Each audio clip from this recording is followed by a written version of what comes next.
Morning, ladies and gentlemen. Welcome back to Biblio Fitness. Now, as you can tell, I got a new screen, background. I did not notice that I can have use of the conference room in where I work. So here we go. And we no longer have to be glued to getting familiar with the inside of my car. So that's a great upgrade. So today's episode, I was talking about the episode yesterday, is I'm really going to be focusing on philosophy and trying to find steadiness and trying to find, more structure. I've made a lot of progress, but there is still a lot of things that need to be worked on, a lot of things that need to be done. So seeking guidance, seeking the help of those that came before me, and seeking those that had greater conflict than I. So, and in that last point, it really does help place things into perspective that you think you have big problems, but they're really not, and that really does help you in real and kind of like sucking out the impossibility of it all. You know what I'm saying? Like, it can be done. Other people have done things that are far greater and far more elaborate than you have. So that's what I'm starting with today. I'm doing these videos. I'm going to be reading a lot of stoicism.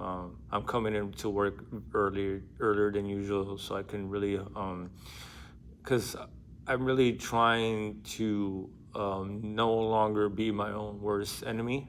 I no longer want to be my biggest hater, my biggest critic, my biggest opponent. Because a lot of us deal with this. I know I'm not the only one that whenever you wanted to attempt something or when you want to do something, there's that voice in the back of your head that starts blurring out excuses.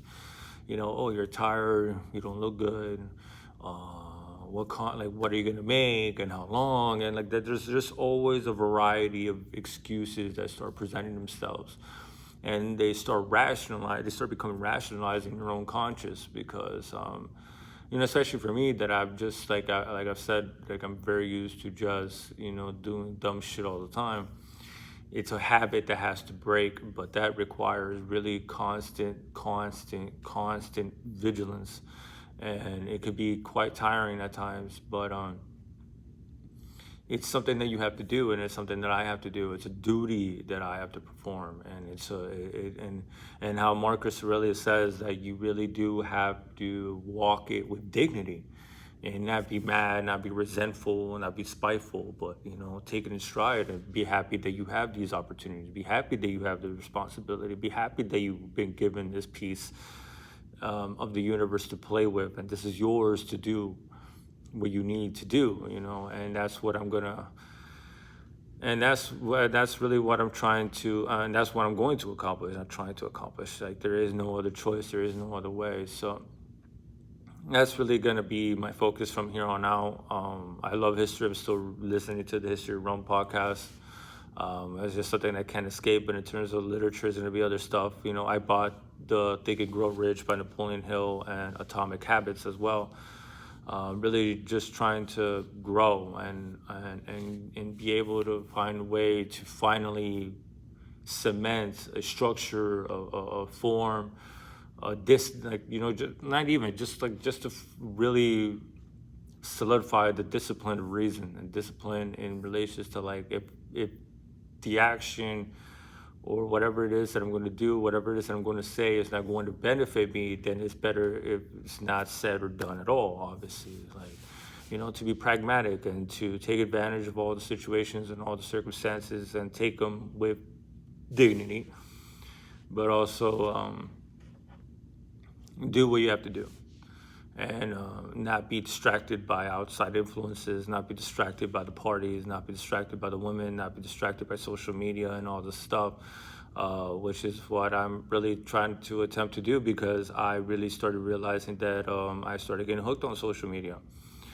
And the first thing I did when I would wake up, like, I would catch myself, I was like, dude, the first thing I would do is go on my phone. Like, what the fuck? Like, do I really need to? Like, which is one of the drawbacks for creating a social media, and I'm starting to understand. Like, I'm not even popular or anything, but is that it drags you in, bro. Like, you're constantly wanting to check if anyone's commented or liked, or like, the first thing you want to do is see if some ballot they give you were provided with some sort of validation for your efforts throughout the course of the evening while you were asleep, and you lose sight of yourself doing that. And so it just really, at the end of the day, it just falls upon me. But that last, just really attempting, or really making sure that every action I take is to become my own best friend and not my own worst enemy. I want to be, the biggest supporter of myself, and these are habits that I'm going to have to create, and this is a constant battle of vigilance. I can rationalize really dumbass behavior quite eloquently to myself to commit those stupid ass fucking decisions. And that's why I'm reading philosophy, is so I can have backbone, so I can have structure, so I can have something to fall back on to help me help me through those times. Because at the end of the day, we are social creatures, and we can't do it alone. And we can't go through this life alone. You can't do the lone wolf. That's not how we were constructed, because we are not the strongest nor the fastest. But we goddamn can work together like a team like no other animal can. And that's why we're at the top of the food chain. And that is a part of the evolutionary process that would behoove you to take advantage of and not cast aside like, some tryhards. So that's what's going to be for today. I'm going to go and read some stoicism right now. I hope you do as well. Hope you have a great day, of course. Hope you made some gains. Remember, progressive overload, and please don't train like a bitch. I'm sick of hearing people saying that. Yeah, I already lost people at the gym. It's quite insane how people leave after a week or two or a couple of days, and I'm just like, you never let it sink in. You never let it take hold. And that's like anything else in life. I think just the problem of the culture of instant gratification and lack of accountability. But it's the world we live in, and that's not what I was supposed to talk about anyway. So until next time, guys, hope you all have a great day, and peace.